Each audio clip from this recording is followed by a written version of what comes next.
Ladies and gentlemen, this morning we have had a scheduled meeting of the parliamentary group of the United Democratic Alliance involving our senators, members of the National Assembly, and today we asked governors who are in town to attend. We've had robust engagement on matters to do with the parliamentary calendar. We've had also consultations with members of the PG on party activities. The neck of the party was represented by the chair, the SG, and members of the secretariat. In preparation for the next general election and also in preparation of the next calendar of Parliament.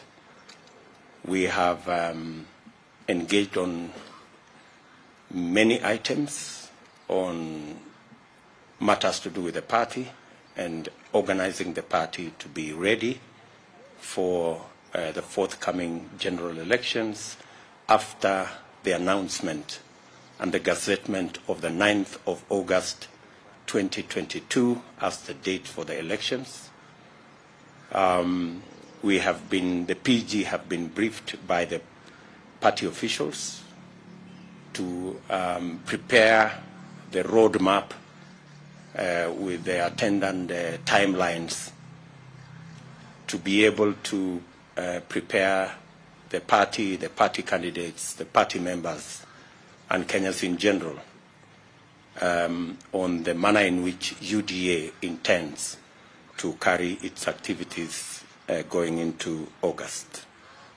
We have also agreed on the parliamentary calendar and the items that will be canvassed and prosecuted through Parliament. And we have also concurred with all the items that have been that were on the agenda. The PG has also endorsed the partnership arrived at after consultations between UDA, ANC, and Fort Kenya. And we now believe that with this partnership, the country has been given direction on the next general election. We believe that all independent arms of government should perform their duties as required of them by the Constitution, and we will support all institutions, independent institutions, in making sure that we have a credible, a free and fair election. We have taken a very firm position against violence, and the party's position to its members, to all our candidates, is that violence must never be part of the equation as we canvass for votes going into this election. We expect the IG and all the other institutions of government to ensure that notorious participants of elections that have a track record of violence are stopped from continuously injecting violence into our election equation. We want a firm commitment from all candidates that they will publicly disown violence. We want to challenge every presidential candidate, especially the presidential candidate of ODM, to clearly, firmly, unequivocally renounce violence. he has had the excuse of trying to explain away instances of violence perpetrated under his watch. As a party, we are making an unequivocal commitment to the people of Kenya that UDA, its members, its candidates, will not participate in violence of whatever nature.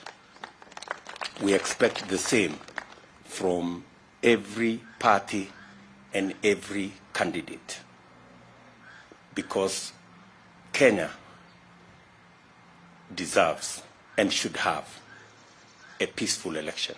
We expect the people of Kenya, out of free will, without blackmail, intimidation, or threats, to make their choices free of violence.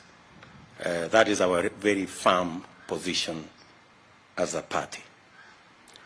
I'm going to ask members of the PG to read the statement on behalf of our parliamentary group, starting with Alice Wahome.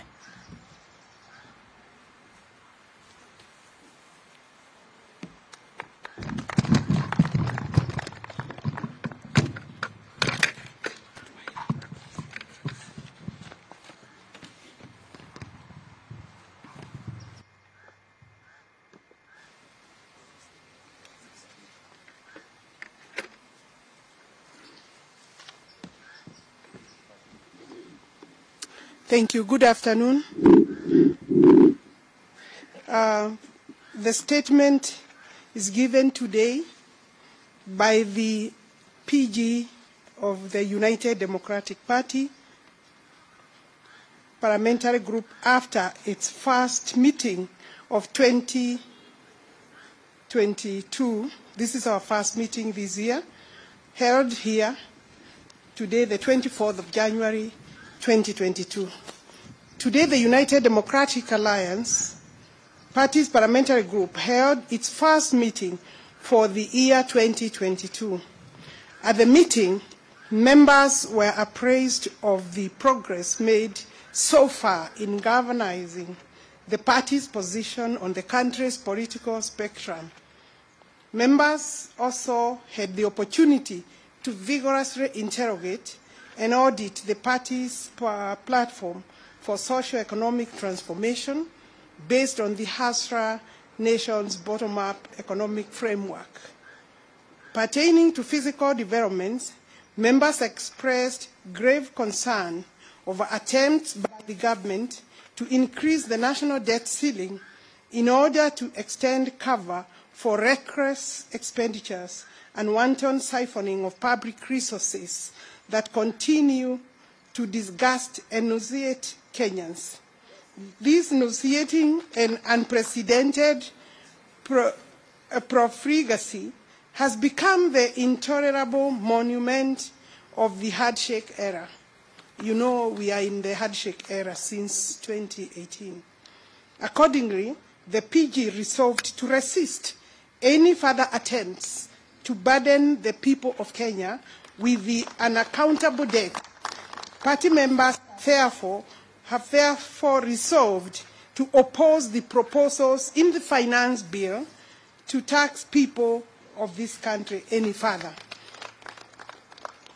The UDA, as a matter of policy, is categorically opposed to the anti-poor fiscal measures and the sort of predatory taxation or the use of national revenues to sponsor unconscionable wanton waste. We look forward to participating vigorously in parliamentary business that will generate pro-poor measures and policies to address the urgent problems of the majority.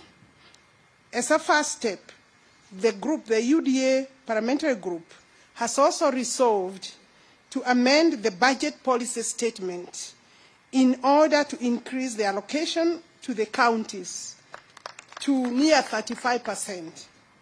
We see this as a practical measure to increase resources to finance service delivery at the real bottom of our socio-economic pyramid.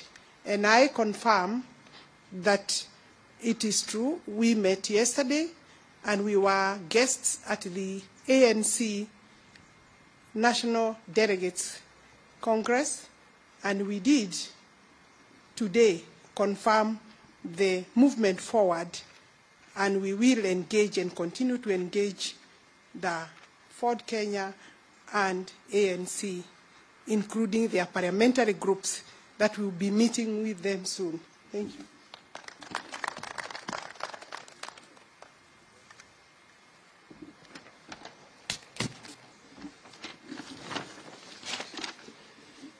The UDA Parliamentary Group meeting exhaustively deliberated on the following agendas, which are part of the parliamentary calendar in its last few months. 1, the Political Parties Bill, the Anticipated Election Laws Amendment Bill, the Huduma Bill, the Finance Bill 2022, the Budget Policy Statement 2022, the National Budget for 2022, the Petroleum Products Amendment Bill, which is coming for the third reading and the final, and the Anticipated Regulations of Political Parties Act. Our members will participate robustly and vigilantly to ensure that the legislative output is pro-hustler, pro-the citizens, and conforms with the core principles of the UDA National Socio-Economic Transformation Platform. We are fully cognizant of the ongoing drought affecting various parts of our country, and we must give this matter serious attention because drought occasions tremendous human suffering and inflicts devastating losses to pastoralists, farmers, and all people whose livelihoods depend on the agriculture sector, the livestock and beekeeping value chain system. And we look at this in the light of the supplementary budget and the main budget that will come before this House. And more specifically, our parliamentary group, in looking at the supplementary and the main budget, will allocate resources to agricultural farmers who are now beginning the planting season in order to cushion them and give them subsidy, and ask government that the resources Parliament will allocate will act as subsidy to our farmers as they begin the planting season, and above all, allocate more resources in the supplementary and the budget for the pastoralists who are affected by the drought. Therefore, the UDA Parliamentary Group resolved to introduce amendments to the budget policy statement, to the supplementary budget, in order to allocate enough and adequate resources to caution Kenyans from the harsh economic conditions, including the impact of drought. As our PG goes forth to engage in Parliament on issues that matter to millions of ordinary Kenyans, the party parliamentary wing will continue to involve Kenyans of all walks of life to participate in defining and redefining our party's agenda. And this involves wananchi from all levels are invited, and from all wards to all our counties, to join us and contribute to consultations that will discuss the economy of our country, how to revamp the economy under our leadership, that will be conducted in all the 47 counties that will be led by our economic team, working with our Secretary General at the party level. And this is what will produce the party's campaign manifesto at all levels, so that each and every Kenyan in every part of our country will have a role to participate in the development of the UDA manifesto. The UDA is committed in conducting its political activity in a peaceful, inclusive, respectful manner that optimizes democratic engagement and produces a cohesive national conversation. We therefore strongly deplore any form of inciting, divisive or discriminative activities during the campaign period or at any other time. Our communication and broadcast media must be tools of national building, not incitement and the propagation of hate within our society. Our criminal justice system must perform its constitutional duty of protecting freedom of the citizens and effectively dealing with antisocial tendencies during the campaign period. As our party leader and the Deputy President of the Republic of Kenya has said it earlier, the parliamentary group has also endorsed our partnership between UDA, ANC, and Ford Kenya, and we have agreed that on all programs, and even in Parliament, on all programs of joint rallies, and that our leadership in the National Assembly and in the Senate will have a further consultation with the leadership of ANC and Ford Kenya, so that at the legislature we form a common ground and a purpose that will benefit the people of Kenya. Thank you very much.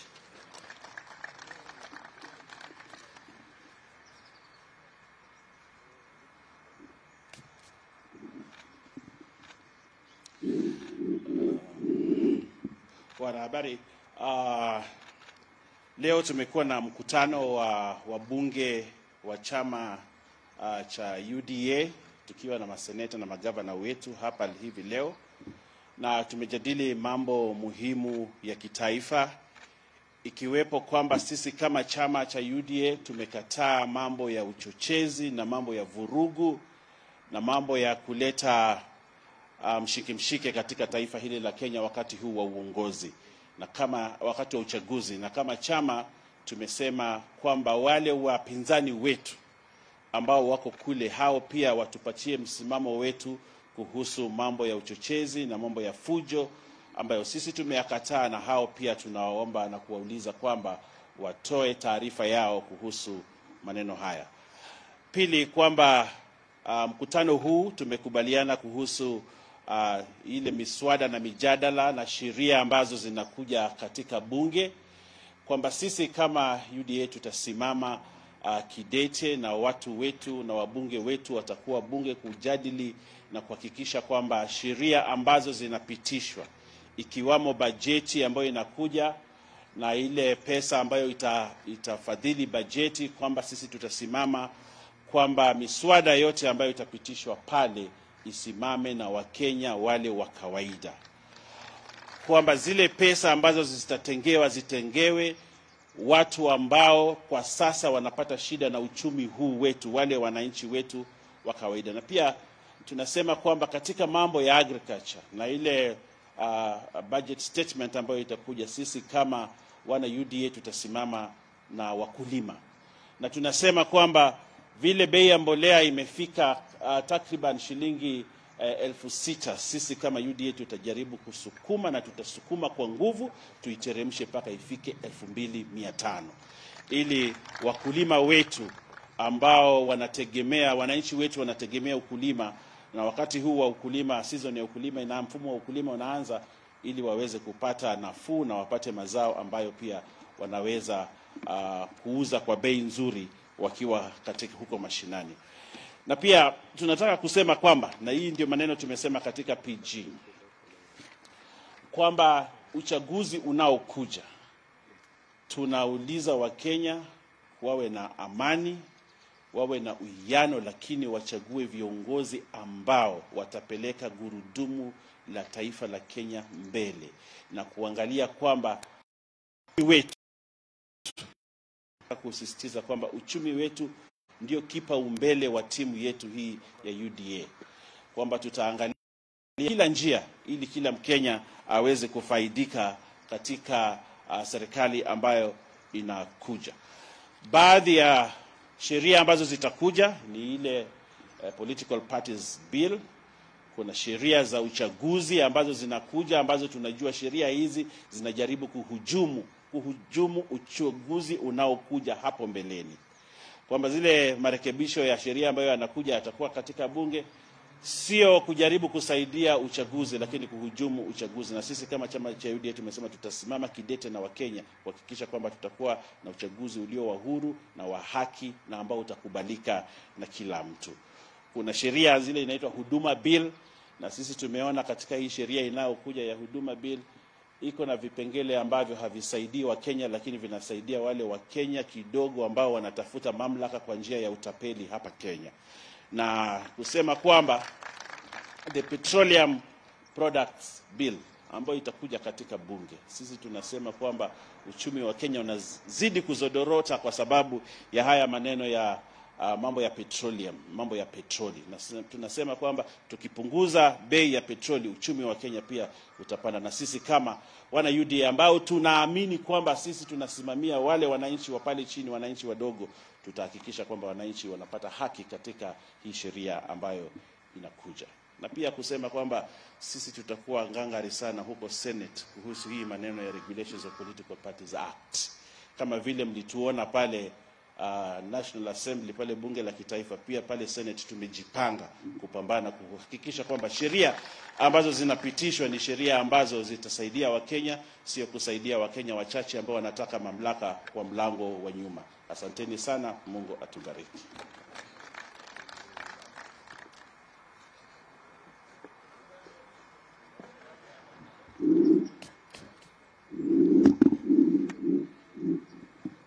As a UDA party, under the leadership of our party leader, Deputy President, we have had a very successful PG meeting, the first of such a kind in year 2022, and we have briefed the parliamentary group on the IEBC timelines as we walk towards the 9th of August 2022, specifically because the IEBC has now gazetted 9th August 2022 as the official date of the elections for all positions, beginning from the presidential level up to the MCA level. In preparation towards this date, this election date, the party has briefed the parliamentary group of all the logistical preparations that the party has done towards the nominations, and we continue to assure our aspirants that every preparation is being made at the party level, at the NEC level, to ensure that everybody will get a free and fair chance to contest under the UDA ticket. And at this very early opportunity, let me welcome the partnership of the ANC and Ford Kenya. UDA is a big party. The doors are open, and we welcome many more such partners who would wish to partner, those who find consensus and mutual agreement with the bottom-up economic policy that is going to improve the livelihoods of Kenyans at large. We have also taken this opportunity to discuss the progress of the appointment of the polling center coordinators that has been happening countrywide in the 47 counties. This program was supposed to expire, the days for doing this program was supposed to expire last week, but we have extended this period to allow up to Friday of this week for all those counties that have not concluded the exercise to be able to take time and agree by consent how we are going to appoint and how they will appoint the names of polling center coordinators. The exercise is intended to strengthen the party grassroots structures.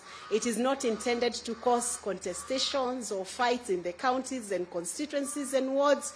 So we encourage all our aspirants to work together and agree on that list of names, and these coordinators will be very effective in managing the affairs and the activities of the party at grassroots level. However, we would wish to clarify that these coordinators are not going to be conducting the nomination process, so there is no need for people to fight. There is no need for aspirants to contest over these names, but everybody must get a chance in giving a name of a polling center coordinator, especially when they are registered as aspirants within the UDA party. So thank you very much, and we continue to welcome everybody to join the UDA party. And the young people who have not registered as voters, you have a window right now. IEBC is having an enhanced voter registration program running up to the end of the month. Please make a point of registering if you are not yet registered. And for all those who would like to join the UDA, please visit the e-citizen, resign from the parties that you have been, the parties you do not want to be in, and join the UDA party. Asante sana.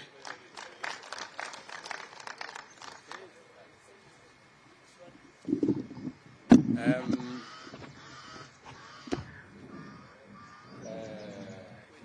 me request we can have maybe one or two questions just to clarify on the subject matter that has been discussed in the PG. So, yes, Mr. Mureidi or Manetonani Winjama. Good afternoon, Deputy President. Good afternoon. Three questions. One question at a time. If you would probably provide some of the details of this relationship that you formed with the Amani National Congress and for Kenya, and what numbers are you looking at with regards to parliamentary strength, now that most of the talk that is here is with regards to the strength and pushing the agenda that is Hasla-driven. And some of you know from Citizen TV, one is really emphasis of the first question. The nitty-gritties in the partnership deal with the ANC for Kenya, and then also when it comes down to probably the nominations, how are you going to engage with these two parties?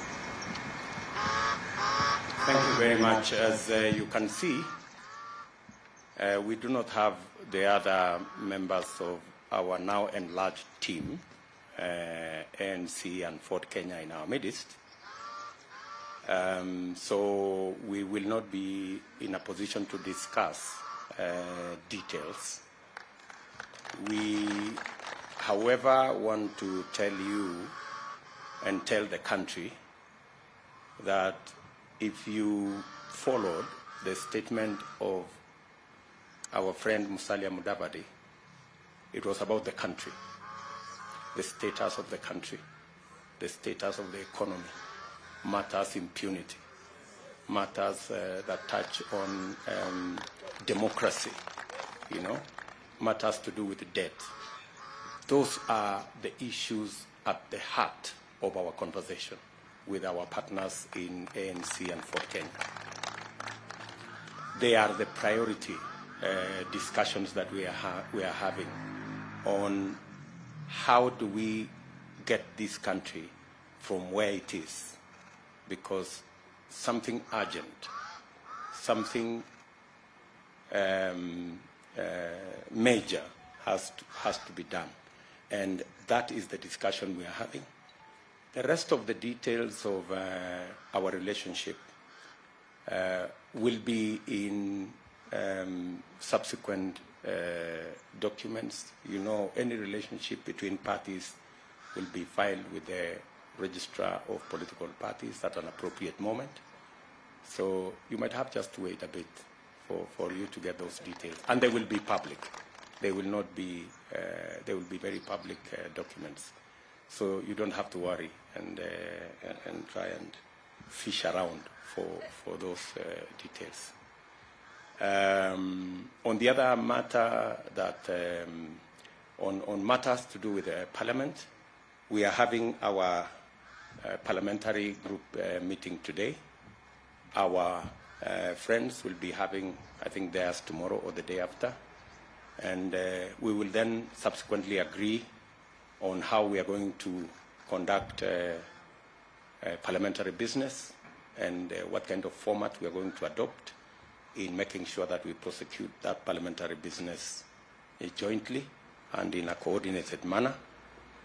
As you heard us announce yesterday, we have already agreed on a series of rallies Wednesday through Saturday, and you will of us in the coming days. So relax. Any other questions? Yes, my good friend. That should be the last one. James Mbaka from this town. About two questions. One, you've taken responsibility for forming a coalition. What makes ANC or for the Kenya rather getting a preferential treatment in your arrangement and in pushing towards the general election? Is about the political parties amendment bill that is in Parliament. Your new partners have had different fairly to how coalition political parties should approach elections. Now with the coming in on board for the see, are you going to see that really rather thank you so much. UDA continues to believe that the way to eliminate ethnicity from our politics is to work on a national political party. That's a very firm position. We have, however, worked with other political parties for purposes of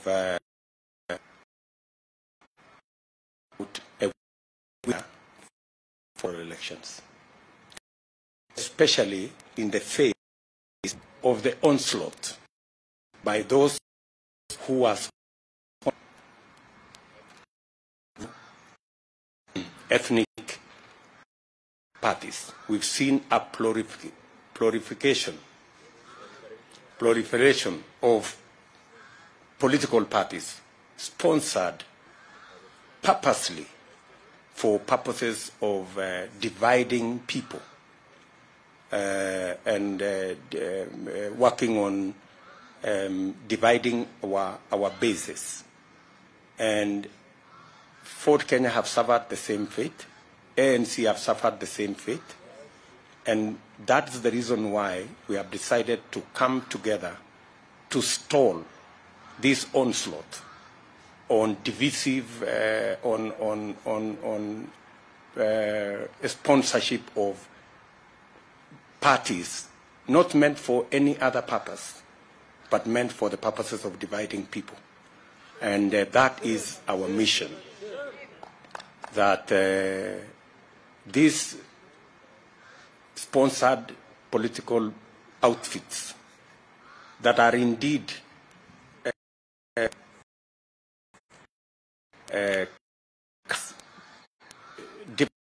parties, but they are actually ODM outfits, because our competitors cannot face the electorate because of their bad history.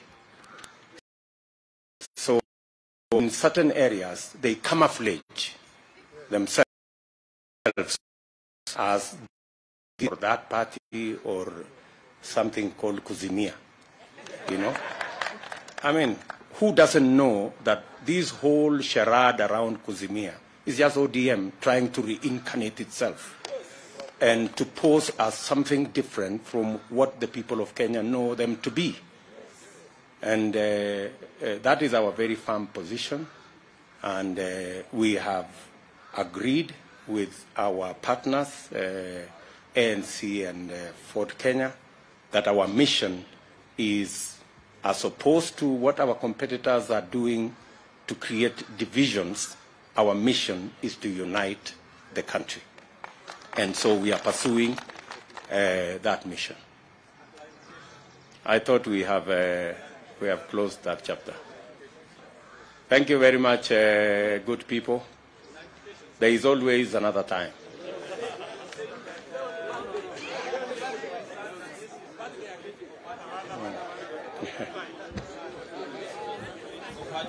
This other one is being sponsored. And number two, now that you're also being open to coalitions, why would your members be opposed to a law that is creating an avenue for creating coalitions? How will you be able to discern now that you're saying ANC is facing the same problem, Ford Kenya is facing the same problem, and all these other political parties are not genuine? My friend, unless you don't live in Kenya, unless you don't live in Kenya. When we say sponsored political parties, I think you know them as much as I do. And you know who the sponsors are. And you know who are being sponsored. And they are even unapologetic. They say, we are this and this political party, but we support this group. Because those are their sponsors. These are not parties that have been formed for purposes of winning any election. These are parties that have been formed to camouflage, the ugly past of some parties, so that they look different from who Kenyans know them to be. That's really the whole issue.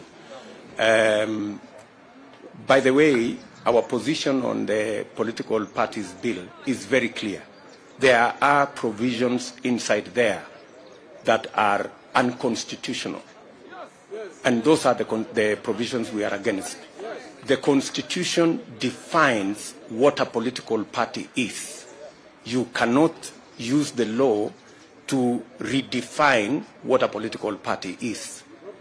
The clarity with which the Constitution has on matters to do with the powers of independent institutions. You heard IEBC say yesterday that some of the provisions of the Political Parties Act infringe on the functions, the independent functions of IEBC. And I'm sure that even if this law is forced through, Kenyans will stand up to it and challenge it in the right places so that the Constitution is upheld and a free, fair, democratic elections are held. Thank you very much, good people. Asanteni sana. Well done.